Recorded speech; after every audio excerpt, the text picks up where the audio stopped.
তোমার রব কতটা দয়ালু, তোমার রব কতটা দয়ালু। অপরাধ নিয়ে চিন্তিত, তোমার অপরাধ নিয়ে তুমি লজ্জিত। মাশাআল্লাহ, তোমার এই লজ্জা আল্লাহ পছন্দ করে। তোমার এই লজ্জা কে পছন্দ করে? তোমার এই চিন্তা কে পছন্দ করে? তোমার এই ব্যথা কে পছন্দ করে? তাই তোমার রব তোমাকে বলছে ইল্লা মান তাব, তবে যে কোনো অপরাধী হোক, তবে মান তাব, যে অপরাধকে ছেড়ে দিয়ে ভালো পথে চলে আসে, ফিরে আসে। তওবা মানে ফিরে আসা। তওবা মানে কি? আমাকে ওই দিন আমার খুব ঘনিষ্ঠ একজন মানুষ, উনি ড্রাইভ করছিল, আমি পাশে বসে ছিলাম, আমাকে বললো যে মতাওয়া, সৌদি আরবে হুজুরদের আমরা যেরকম হুজুর বলি ওর মতাওয়া বলে আর কি। তো উনি আবার দুবাই ছিল, বলে যে মতাওয়া তওবা কিভাবে করবো? আমি খুব পেরেশান হয়ে গেছি যে তওবা কিভাবে করবে। বললাম যে তওবা মানে তো ফিরে আসা। ধরেন আপনি কোনো কাজে লিপ্ত আছেন, মানে যে কোনো কাজ যেটা অপরাধ, যেটা কি তওবা মানে কি বলে দেবো আপনাদের। আপনি কি শিখতে চান তওবা কিভাবে করে?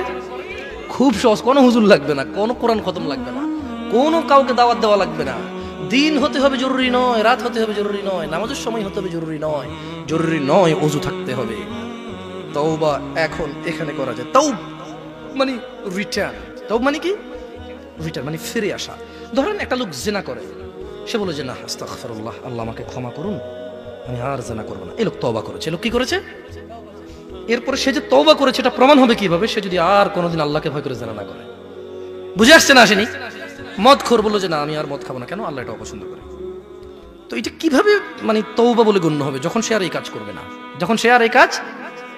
তো শোনো, তোমার রব তোমাকে বলছে ইল্লা মান তাব, তবে যে তওবা করে, ওয়া আমানা ওয়া আমিলা সলিহা, অপরাধ থেকে ফিরে এসে ভালো কাজ কর্ম করে, ফাউলাইকা ইউবাদদিলুল্লাহ, ইয়া আল্লাহ লা ইলাহা ইল্লা আনতা, লা ইলাহা ইল্লাল্লাহ। দেখেন কি রব পেয়েছেন, বেদুয়ার মহিলার পুরুষ। কোরআনটা পড়ো, দেখো কি পেয়েছো। কার থেকে দূরে? মা গররাকা বিরাব্বিকাল কারীম ইয়া নাস, কিসে তোমার এত দয়ালু রব থেকে তোমাকে দূরে রেখেছে? কি তোমার রবের দয়া দেখবে? বলছেন যে ফাউলাইকা ইউবাদদিলুল্লাহু সাইয়্যাতিহিম হাসানাত, বলছেন যে আল্লাহ তোমার অপরাধকে নেকিতে পরিবর্তন করে দেবে। তোমার জিনা এটা নাকি নেকি হয়ে যাবে, তোমার মদ এটা নাকি নেকি হয়ে যাবে, তোমার অন্যায় অপরাধ এটা নাকি সওয়াব হয়ে যাবে। তোমাকে একটা উদাহরণ দেই। আসলে মাশাআল্লাহ এখানে বেশ পয়সাওয়ালা মানুষজনের আড্ডা, এখানে ঠিক আছে টাকা পয়সার উদাহরণ দিলে। ধরে নেন রাসেল সাহেবের কাছে টাকার অভাব নাই মোটামুটি, তো আমাকে উনি খুব পছন্দ করবেন, বলেছে যে এই পথে যদি তুমি চলো জামশেদ, আমি তোমাকে খুব ভালোবাসবো, আমার খুব পছন্দ এই পথে চলা। তো ধরে নেন আমি বিপথে চলি, উনি আমাকে পছন্দ করে, কেন জানি হইতে পারে না। কিছু মানুষকে এমনি ভালোবাসে না, অনেকে জিজ্ঞেস করে তুই কি পাইছিস বেটা, এটা তো নষ্ট, ঠিক না? ঠিক কিনা? এখন যার হৃদয়ে আল্লাহ যার জন্য ভালোবাসা দেয়।